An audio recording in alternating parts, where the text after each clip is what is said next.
এখানে এসে পড়েছে তখন মহারাজ কেশরীকে খবর দেওয়া উচিত, যাতে উনি ফিরে আসেন।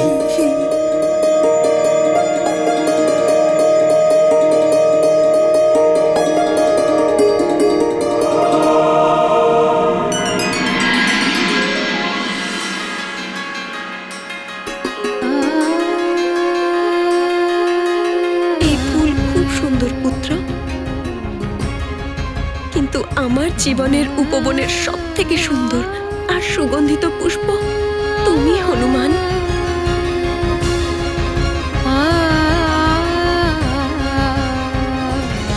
মা, তোমার জন্য আমি আরেকটা বিশেষ উপহার এনেছি, যেটা দেখে তুমি খুব খুশি হবে।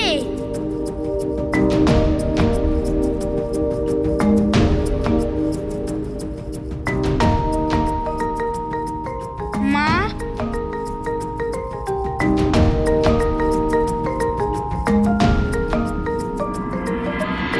মা, এইটা আমার প্রভু শ্রী রামের যুগল চরণ চিহ্ন।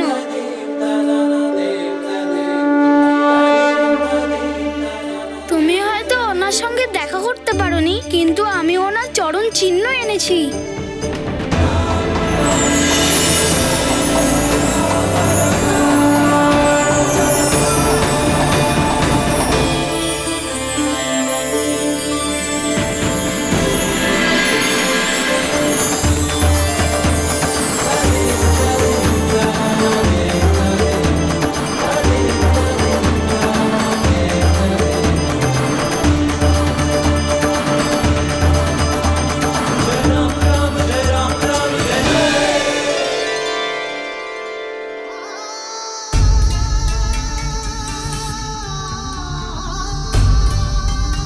হনুমান, এগুলো কি করছো?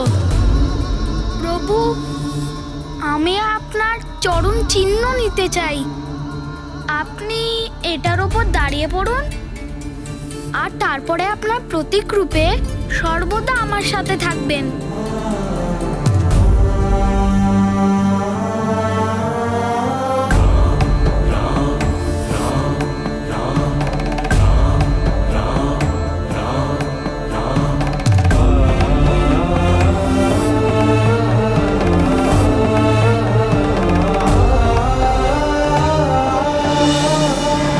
মা, পিতাশ্রী কোথায়?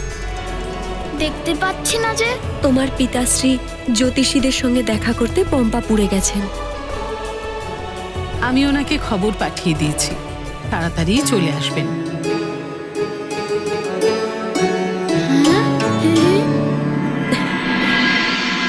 এই কঠিন সময়ে আমাদের একজোট হয়ে থাকতে হবে, তবেই আমরা একমত হয়ে এই সংকট থেকে রক্ষা পাব। চন্দ্রদেবের ওপর শনিদেবের দশাও আরম্ভ হতে চলেছে, আর শনিদেবের দশায় চন্দ্রদেবের জন্য অমৃত রক্ষা করা কঠিন হবে। আমাদের সবাই মিলে শনিদেবের কাছে প্রার্থনা করা উচিত যে তিনি যেন চন্দ্রদেবের উপর কোনো দৃষ্টি না দেন, যাতে চন্দ্রদেব বিচলিত না হয়ে আর একাগ্রতার সাথে অমৃতকে রক্ষা করতে পারে। সেই কারণে আমাদের একমত হতে হবে, একত্রিত হতে হবে। কিন্তু শনিদেব কারোর কথা শোনেন না।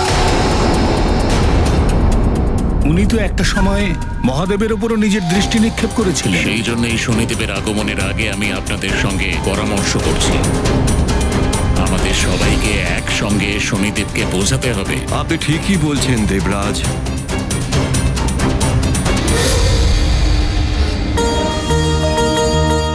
বৈদ্যরাজ মশাই, বৈদ্যরানী দেবী, আপনাদের কাছে আমি কৃতজ্ঞ থাকব, কারণ আপনারা হনুমানকে আগের মতো স্বাভাবিক করে দিয়েছেন। মহারানী অঞ্জনা, সেই জন্যই তো আমরা হনুমানকে অযোধ্যা নিয়ে গেছিলাম। হনুমানকে আবার আগের মতো করে আপনি শুধু আমাদেরই নয়, সমস্ত সুমেরুবাসীরই উপকার করেছেন। এবার আপনারা আমাদের অতিথি সৎকার করার সুযোগ দিন।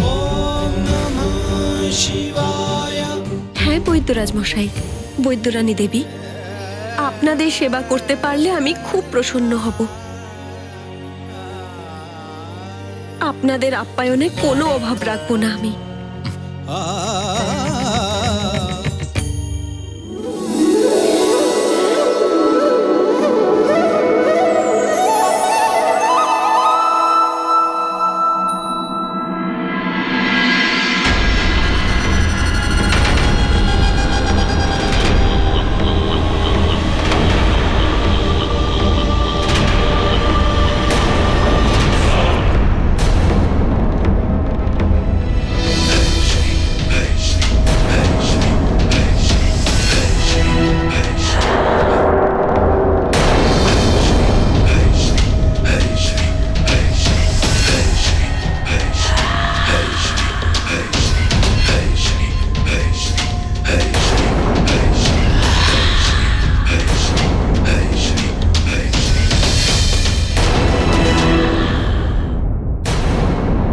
বলুন দেবরাজ, আপনি এই সভা কেন ডেকেছেন?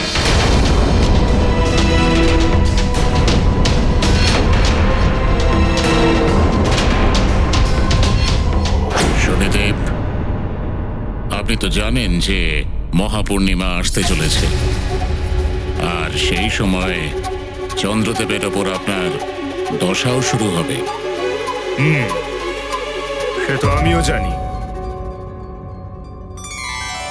সত্যি? আপনি তো ত্রিকালদর্শী। পুত্র, তুমি তো ন্যায়ের দেবতা। শনিদেব তো সর্বশ্রেষ্ঠ। আপনারা আমার থেকে কি চান? শনিদেব, আমাদের সবার আপনার কাছে অনুরোধ যে আপনি আপনার দৃষ্টি চন্দ্রদেবের ওপর দেবেন না, তাহলে উনি নিজের পথ থেকে বিচলিত হবেন না, আর অমৃত রক্ষা করাও সম্ভব হবে। কারণ মহাপূর্ণিমার রাতে অমৃতের মন্থন হবে, আর অমৃত রক্ষার দায়িত্ব চন্দ্রদেবের ওপর ন্যস্ত। হ্যাঁ শনিদেব, এই সংকটকালে আমাদের আপনার সাহায্যের খুবই প্রয়োজন। সে তো ঠিকই,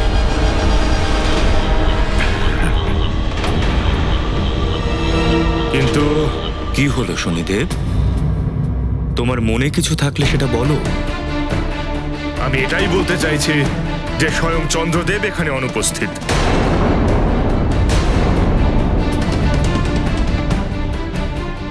যেখানে সমস্ত দেবতাগণ এখানে উপস্থিত হয়েছেন, সেখানে চন্দ্রদেবের এই প্রকার বিলম্ব করা শুধু অনুচিতই নয়, অসমীচীনও বটে। তবে কি উনি এইভাবেই করবেন অমৃতের সুরক্ষা? এর থেকে পরিষ্কার যে ওনার দায়িত্ব সম্বন্ধে উনি সচেতন নন। দায়িত্ব পালনের সচেতনতা আমার যথেষ্ট রয়েছে শনিদেব।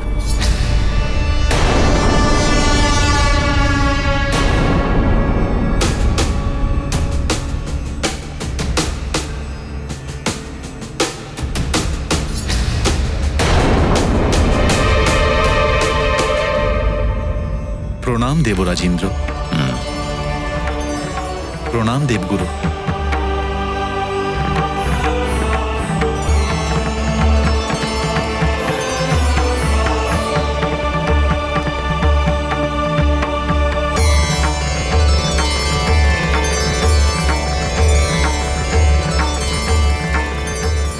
শনিদেব, আমার দায়িত্বের ওপর প্রশ্ন না তুললে বোধহয় সেটাই ভালো হয়। আমি সপ্ত ঋষি, অত্রির পুত্র, ব্রহ্মাণ্ডের অধিষ্ঠাতা, দক্ষের জামাতা, ওনার 27টি কন্যার স্বামী আমি। আমার শ্রেষ্ঠত্বের এটাই পরিচয় যে স্বয়ং মহাদেব আমাকে ওনার মস্তকে ধারণ করেছেন, তাই ওনাকে চন্দ্রশেখর বলা হয়। আমি আমার সমস্ত দায়িত্ব সচেতনতার সাথে পালন করতে পারি। চন্দ্রদেব, এই বিশেষ মহাপূর্ণিমার শুভক্ষণে অমৃত অধিক পরিমাণে মন্থিত হবে।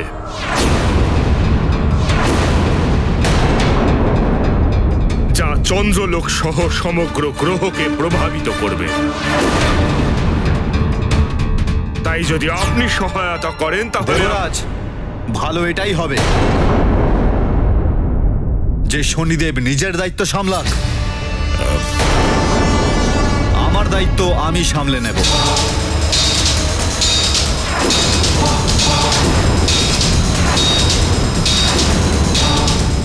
যে নিজেকে নিয়ে চিন্তা করে না, তার জন্য চিন্তা করার কোনো অর্থই হয় না।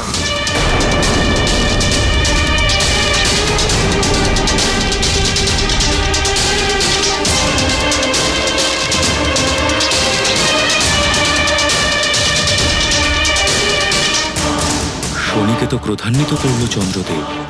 যদি শনি ঘুরে দাঁড়িয়ে সোজা চন্দ্রদেবের উপর দৃষ্টি দেয়, তাহলে তো অনর্থ হয়ে যাবে। দেবরাজ, ভালো এটাই হবে যে শনিদেব নিজের দায়িত্ব সামলান, আমার দায়িত্ব আমি সামলে নেব। চন্দ্রদেব, এবার আমার হাত থেকে তোমার নিস্তার নেই।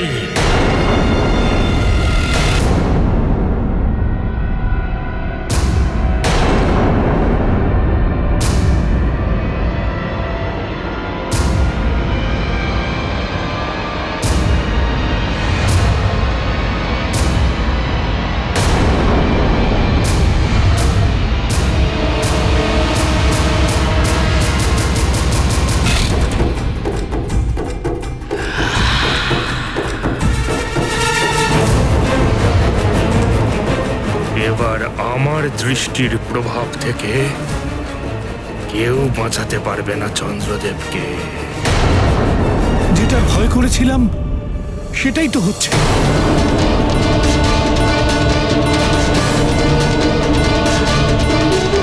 এখনো পর্যন্ত তো শনিদেব চন্দ্রদেবের উপর আংশিক দৃষ্টি দিয়েছেন, এরপর তো পূর্ণ দৃষ্টি দেবেন বলে মনে হচ্ছে।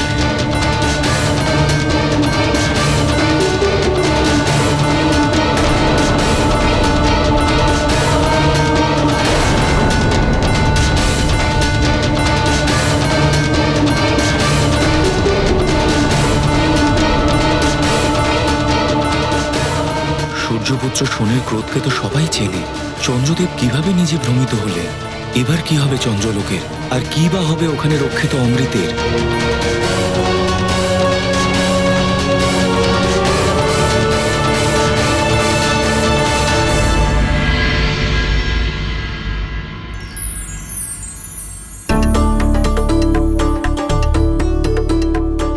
হনুমান, তোমার জন্য লাড্ডু।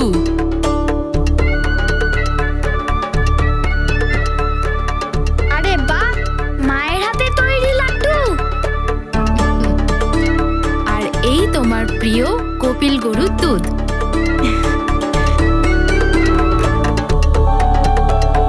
আরম্ভ করুন, আমি নিজের হাতে ভোজন প্রস্তুত করেছি।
চন্দ্রদেব, আজ ভরা সভাগৃহে আপনি আমাকে অপমানিত করেছেন, এবং সম্পূর্ণ অকারণে।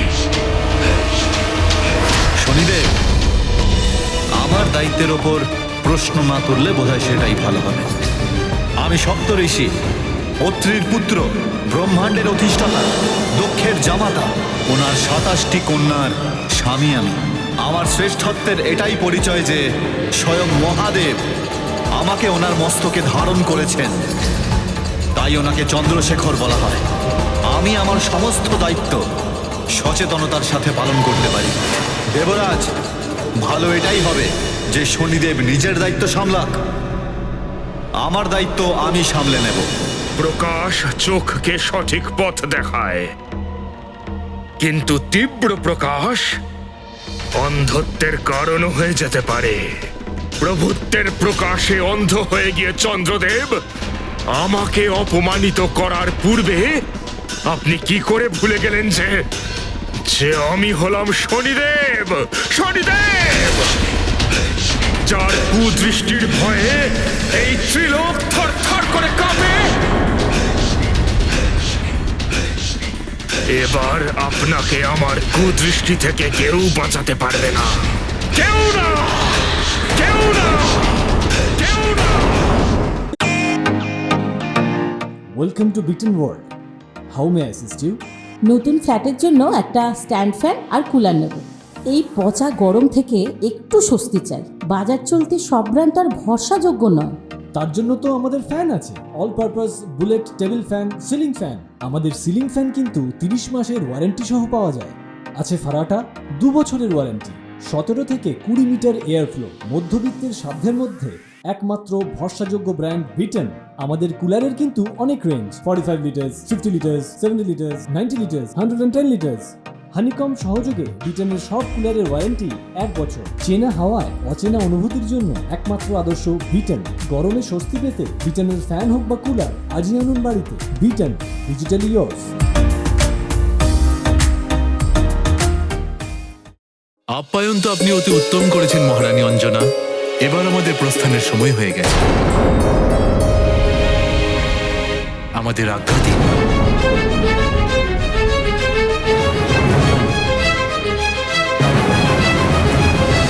বৈদ্যরাজ মশাই, আপনি আমার হনুমানকে এখানে নিয়ে এলেন, আমার সঙ্গে দেখা করালেন। আমার দুঃখী হৃদয় একটু হলেও স্বস্তি পেল। আপনাকে অসংখ্য ধন্যবাদ।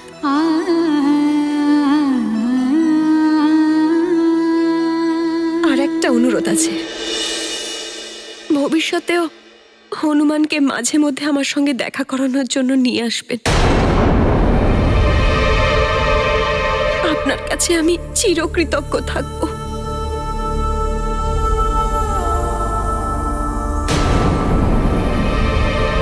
মা, এ তুমি কি বলছো?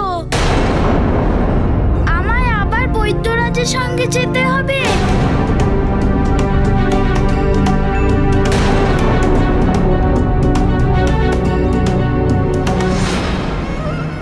পুত্র হনুমান, আমি বৈদ্যরাজ মশাইয়ের কাছে তোমাকে দান করে দিয়েছি। এবার সারা জীবন আমাকে এটা পালন করতে হবে। সেই জন্য তোমাকে বৈদ্যরাজ মশাইয়ের সাথে সুমেরু থেকে যেতে হবে।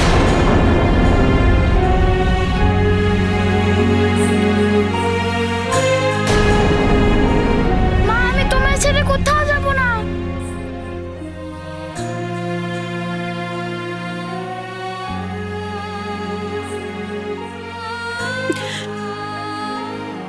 এরকম বলে না পুত্র। দেওয়া প্রতিশ্রুতি আর দান কখনো ফিরিয়ে নিতে নেই।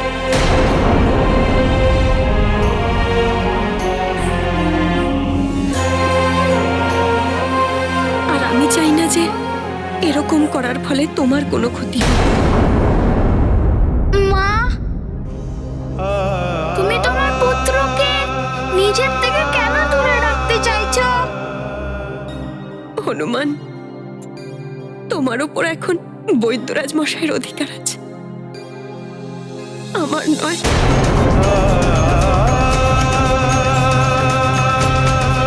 আমি চেয়েও তোমাকে আটকাতে পারবো না। মা, নিজের পুত্রকে কিভাবে দূরে করতে পারো?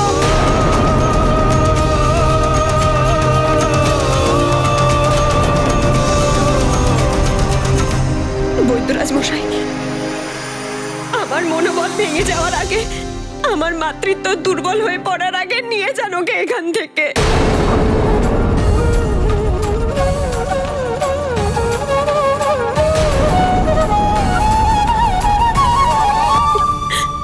দেবী অঞ্জনা, আমাদের প্রস্থানের পূর্বে আপনি খুব ভালো করে দেখে বলুন, আপনি সন্তুষ্ট তো? আপনি আমাকে যা বলেছিলেন সেই অনুযায়ী আপনার পুত্র এখন সম্পূর্ণ সুস্থ হয়ে গেছে তো? হ্যাঁ বৈদ্যরাজ মশাই।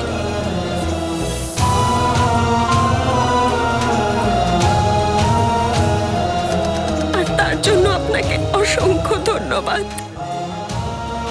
কিন্তু মাতা পিতাকে তার সন্তানের মঙ্গলের জন্য তার থেকে দূরেও থাকতে হয়। আমি এটা ভেবেই প্রসন্ন হব যে আমার পুত্র যেখানেই আছে ভালো আছে।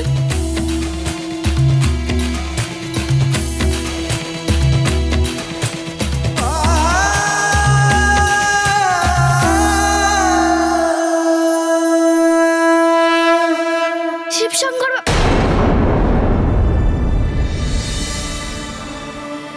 একজন সহজ সরল পুত্রকে যদি মায়ের কাছ থেকে দূরে রাখা হয় তাহলে তো মা কষ্ট পাবেই।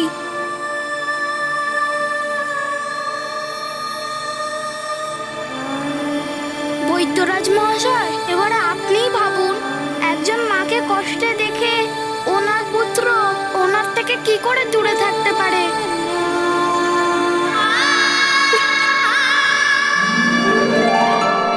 দেবী অঞ্জনা, সময় আমাদের প্রস্থানের হয়েছে, হনুমানের নয়।